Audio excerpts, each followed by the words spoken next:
What's going on, everybody? AP Sports Cards here, talking today about Pokemon once again. Today we're going to talk about how Pokemon makes their money.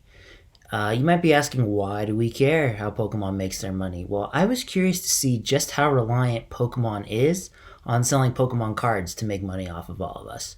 So sit tight, we're going to have a great video for you today where we talk about that.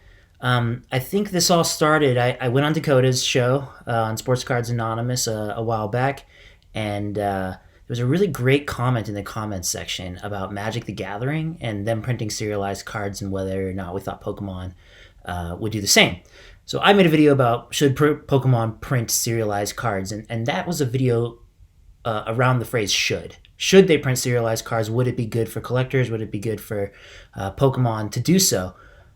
This video is more about will they print serialized cards and why will they or won't they print serialized cards. And I think, the comment in Dakota's comment section was about Magic the Gathering and how they're starting to print serialized cards. And, Magic the Gathering is a really good game for players, is my understanding. I don't play, but it's not super collectible, so they're trying to add an element of collectability by printing serialized cards, which I think is probably pretty smart for them, especially because they have to make money selling cards. I would assume that almost all of their money comes from selling cards. I haven't seen too many Magic the Gathering movies or TV shows, right? So they got to make their money selling cards. I think sports cards companies also have to make their money selling cards, which might explain why it seems like they're trying to shove so much product down our throat. They have to make their money selling cards. Pokemon makes money off of everything. They have so many ways to turn us into money, right? They can monetize us 1,000 different ways. But I was curious, is cards, 90% of the revenue, or is it, 1% of the revenue? I had no idea. So I went and did a tiny bit of research. This isn't anything crazy. Research is a loose term here. I went on the internet and looked at a few things, right? Pokemon cards are made by the Pokemon Company International, which is separate from Nintendo, but owned in part by Nintendo. But because it's not a publicly traded company, we don't have full access to their books. But we can see a few articles that pointed us to some of Pokemon's revenue numbers and things like that. So I'm going to put on screen here an article or some bullet points from an article that was written in 2019 about Pokemon revenue. At that time, Pokemon was estimated to be about a $95 billion company, which is just crazy. And you can see on the screen here, hopefully, the total amount of revenue they get and how that revenue is divided by type, right? So you can see top of the list is licensed merchandise. We'll get into that in a minute, of $64 billion. Video games, 17 billion. Card games, 11 billion. Box office is almost 2 billion. They have a manga, which is cool, and home entertainment's floating around $1 billion.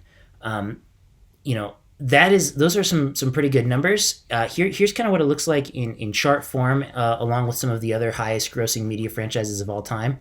There's a few things you can see here. One is Hello Kitty is second, which is crazy to me. I had no idea, man. I think it shows you the purchasing power of Asia, I would assume, with Pokemon and Hello Kitty at the top. But also maybe shows you a thing or two about licensing and merchandise and how that can provide a ton of value, right?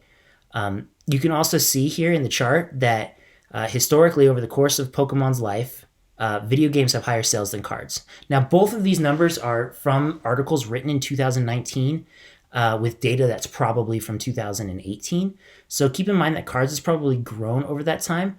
But I've also I stumbled on a bunch of articles about Pokemon revenue, and Pokemon Go has also grown a ton in that time. Sword and Shield with the DLC. I know I bought Sword and Shield and I bought the downloadable content for Sword and Shield. So I think that, cards is growing, but so is video games for sure in this 2020-2021 timeframe. So that's revenue, right? So you can see that Pokemon makes a good chunk, but not a huge chunk of their revenue from cards, right? It's the orange chunk on the screen here.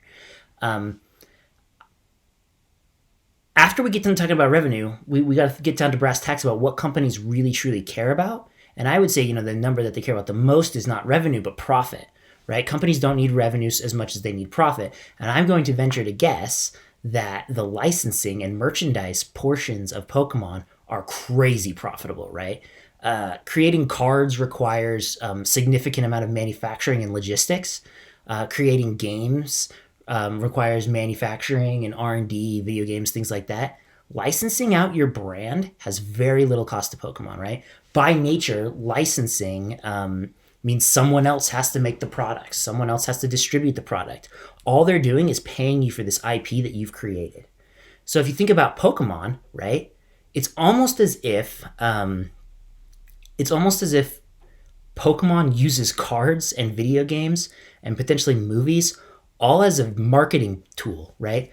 The point of the cards is to get you to buy the lunchbox, right? It's a marketing tool to get you to buy their licensed products and their merchandise, where they're super, super profitable. So unlike sports cards companies or even Magic the Gathering, other TCGs, Pokemon's biggest incentive is not to sell you cards. It is to genuinely make you fall in love with the characters and fall in love so hard that you or your children or your children's children will want to buy their merchandise, right?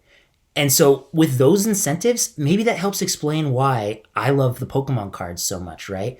They're not trying to sell me cards. They're trying to sell me an enjoyable experience. And by selling me an enjoyable experience, they make money off me down the road elsewhere. And I think that that is a super interesting point, and it might kind of tell us what Pokemon could potentially do in the future, right? A lot of times with sports cards, when we're talking about wanting, there's a group that wants lower print runs and they want things to be really valuable in the secondary market, and there's a group that wants things to be super accessible and easy. And then, that accessible and easy group was always saying, oh, think of the children, right? Think of the children. And we all know that when we go to buy sports cards, it's 40-year-old men fighting over the sports cards. With Pokemon, it's also, 40-year-old men fighting over the Pokemon, or usually maybe 30-year-old men like me. But I think that, sports manufacturers don't have to care about the children. But the Pokemon card manufacturers do, right? Because their goal is, again, not to sell you cards, it's to get you to buy merchandise. And they care about the bottom line, just like the sports cards manufacturers do, but they don't have to sell you cards to increase the bottom line. And so what they're doing is they're printing to demand, but not because they need to squeeze every dollar out of maybe this is too optimistic of a thought, but not because they need to squeeze every dollar out of the consumer. They're printing to demand because they do want kids to have access to that, because they want those kids to buy stuff later on. And I think that's super encouraging for the future of the hobby, right? So when we talk about, is Pokemon ever going to print serialized cards? Is Pokemon ever going to throttle back print runs on purpose and make stuff hard to find so that it's valuable on the secondary market? They don't need to.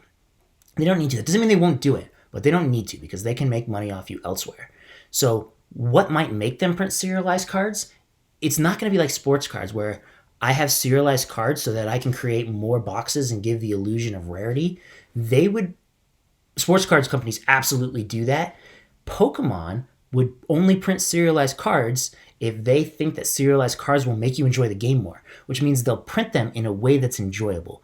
Their whole goal is to make you like Pokemon and to make you buy Pokemon shit. Pokemon's future is very bright and encouraging, right? I think they are incentivized to do what is best for the collectors and what is best for the long-term collectors. And because of that, I think Pokemon is a huge buying opportunity. I think that, even the modern stuff, I've come full circle. I think vintage is great. I think modern is great. I think Pokemon is here to stay. They're building a business, and their business does not rely on selling you cards, which means that you can buy these cards at affordable prices and hang on to them for a long time. So yeah, that was a real quick video. Thank you so much for watching. Leave a like and a comment, and please, let's get into a discussion maybe in the comments, get into some debate. I'm excited about Pokemon. I'm excited about kind of moving a lot of my collection into Pokemon cards, and hopefully, being able to collect some really cool cards someday. So thanks a lot for watching. I will talk to you next time.